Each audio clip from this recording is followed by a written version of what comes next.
এই মুড়িঘণ্টর ডাল একবার খালি সাধারণ মুড়িঘণ্টর ডালের কথা ভুলে যাবেন।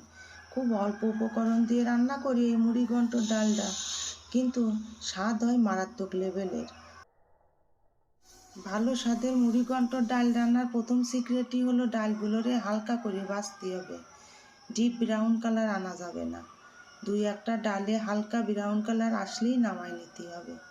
দ্বিতীয় সিক্রেট, ডালগুলোরে প্রেসার কুকারে দিয়ে সিদ্ধ করা যাবে না, সরাসরি এইভাবে সিদ্ধ করতে হবে। ডালগুলো সিদ্ধ হতে কিছুটা সময় লাগবে, তাই ভাবলাম আমাগো বাড়ির লিচু গাছ দেখাই নিয়ে আসি। আগের দিন লেবু গাছের ভিডিও দেখে আমার এক দিদি বলিল কি লেবু নিতে আসবে। দিদি আসলে খুব খুশি হব। এই বছর লিচুর ফলন তুলনামূলকভাবে কম, তারপরেও এই গাছটা একটু বেশিই হয়েছে। পাশে আরও 2টো গাছ আছে, সেগুলো এর থেকে কম হয়েছে। ভিডিওটা বড় হয়ে যাবে বলে সেগুলো আর দেখালাম না। এই গাছগুলোর লিচু অনেক মিষ্টি। আর একটা অনেক বড় গাছ আছে, সেগুলো লিচু প্রচণ্ড টক, কেউ খায় না। আমাগো লিচু গাছের লিচু কেমন দেখলেন জানাবেন কিন্তু। লবণ হলুদ মাছের মাথাগুলোতে আগেই লাগাই রেখে দিলাম, আর সেইগুলোরে উল্টে পাল্টে খুব লাল করে ভেজে নিচ্ছি। মাছের মাথা কিন্তু কম ভাজা হলে আষ্টে গন্ধ বের হবে। মাথাগুলোরে লাল করে ভেজে নেওয়ার পর ডালের মধ্যে লবণ হলুদ আর কাঁচামরিচ দিলাম প্রথমে।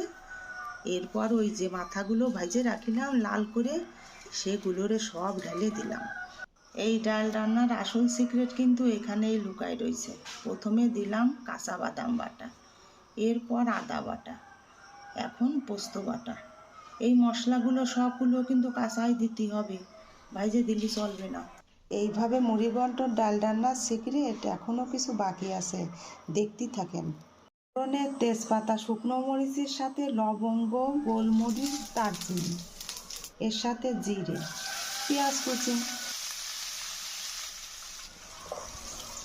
এরপর সামান্য পরিমাণ রসুন বাটা। রসুন বাটা কিন্তু বেশি দিলে ভালো লাগে না মুড়িঘণ্টর ডালে। অল্প দিয়ে ভালো করে ভেজে নিলাম। ফোড়নটা যেন পুড়ে না যায় সেদিক খেয়াল রাখতে হবে।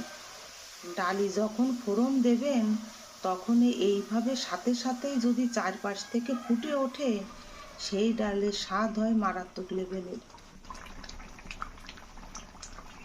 এখন কিছু সময় হাই হিটে জাল হতে থাকবে। এই সময় মাথাগুলোরে ভেঙে দিতে হবে। মুড়িঘণ্টর ডালের স্বাদ যাতে পারফেক্ট হয় সেই জন্য কিছুটা চিনি দিলাম। এখন লো হিটে রেখে দিলাম কিছুক্ষণ। এরপর গরম মশলা আর ঘি দিয়ে নামালেই হয়ে গেল দারুণ স্বাদের মুড়িঘণ্টর ডাল।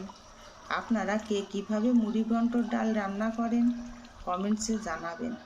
কোন সাধারণ রান্নায় অসাধারণ স্বাদ পাতে দেবী কিচেন ব্লগটারে সাবস্ক্রাইব করে রাখবেন, আর পাশে থাকা বেল আইকনটা প্রেস করে দেবেন।